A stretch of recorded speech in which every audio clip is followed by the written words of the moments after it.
Saya atas nama Marcella Letekoten, NIM 18011200033, mahasiswa Pendidikan Teknik Mesin Universitas Nusa Cendana semester 6. Tugas mata kuliah Pendidikan Anti Korupsi tentang tindak pidana korupsi. Di sini saya akan menjelaskan tindak pidana korupsi.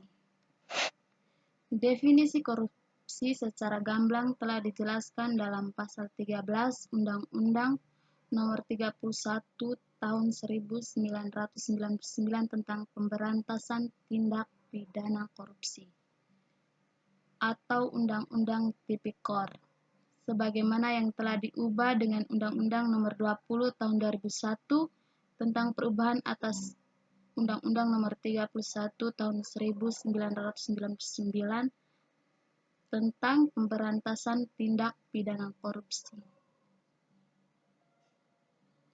Berdasarkan pasal-pasal tersebut, korupsi dirumuskan dalam 30 bentuk atau jenis tindak pidana korupsi.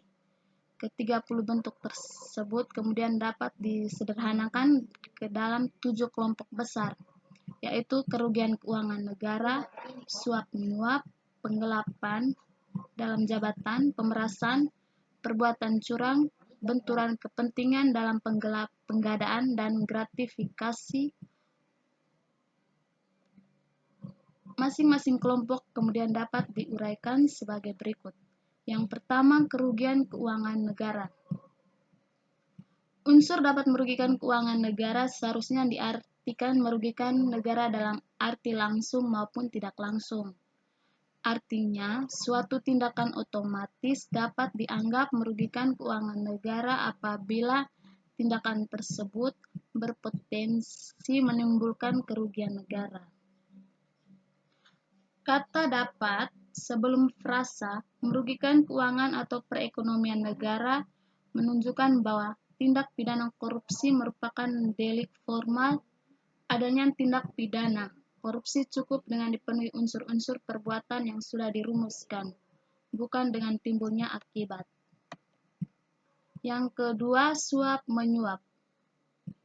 Contoh perbuatan suap dalam Undang-Undang Tipikor dan perubahannya diantaranya diatur dalam pasal 5 Undang-Undang Nomor 20 Tahun 2001 yang berbunyi dipidana dengan pidana penjara paling singkat 1 tahun dan paling lama 5 tahun dan atau pidana denda paling sedikit 50 juta rupiah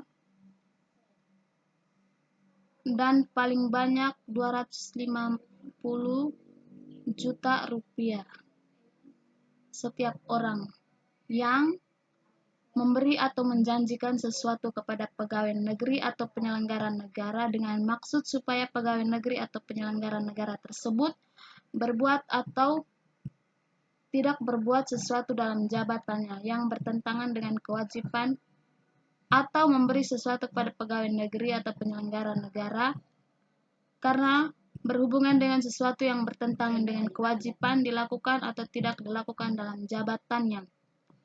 Bagi pegawai negeri atau penyelenggara negara yang menerima pemberian atau janji sebagaimana yang dimaksud dalam ayat 1, huruf A atau huruf B dipidana dengan pidana yang sama sebagaimana dimaksud dalam ayat 1. Yang ketiga, penggelapan dalam jabatan.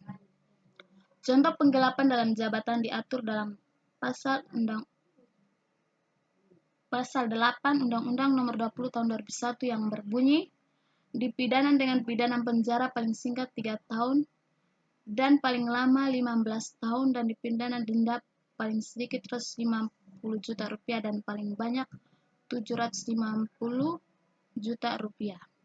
Pegawai negeri atau orang lain sebagai pegawai negeri yang ditugaskan menjalankan suatu jabatan dengan secara terus-menerus atau untuk sementara waktu dengan sengaja menggelapkan uang atau surat berharga yang disimpan karena jabatannya atau membiarkan uang atau surat berharga tersebut diambil, digelapkan oleh orang lain atau membantu dalam melakukan perbuatan tersebut.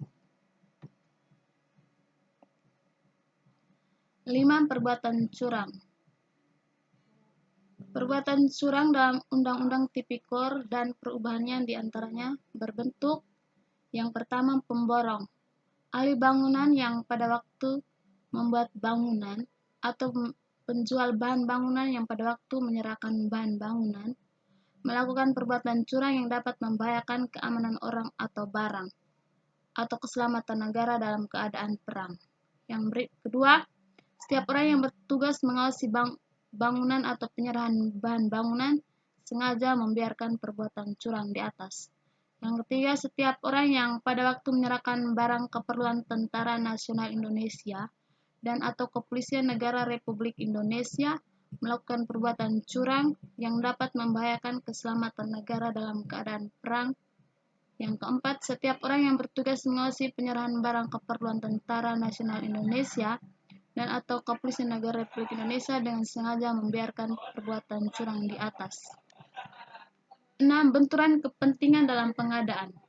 Benturan kepentingan dalam pengadaan barang atau jasa pemerintah adalah situasi di mana seorang pegawai negeri atau penyelenggara negara baik langsung maupun tidak langsung dengan sengaja turut serta dalam pemborongan, pengadaan atau persewaan yang pada saat dilakukan perbuatan untuk seluruh atau sebagian ditugaskan untuk mengurus atau mengawasinya. Yang 7. Gratifikasi. Setiap gratifikasi kepada pegawai negeri atau penyelenggara negara dianggap pemberian suap apabila berhubungan dengan jabatan dan yang berlawanan dengan kewajiban atau tugasnya dengan ketentuan. Yang pertama, yang nilainya 10 juta rupiah atau lebih, pembuktian bahwa gratifikasi tersebut bukan merupakan suap dilakukan oleh penerimaan gratifikasi. Yang kedua, yang nilainya kurang dari 10 juta rupiah, pembuktian bahwa gratifikasi tersebut suap dibuktikan oleh penuntut umum. Korupsi proyek. Kembali kepada pertanyaan Anda mengenai korupsi proyek, maka bisa jadi objek korupsi tersebut adalah dana proyek. Khususnya proyek yang didanai dengan APBN atau APBD. Modus korupsi yang mungkin dilakukan di sekitarnya dapat berupa suap menyuap, gratifikasi atau penggelapan dalam jabatan dalam proses lelang atau pengadaan proyek tersebut. Sekian dan terima kasih.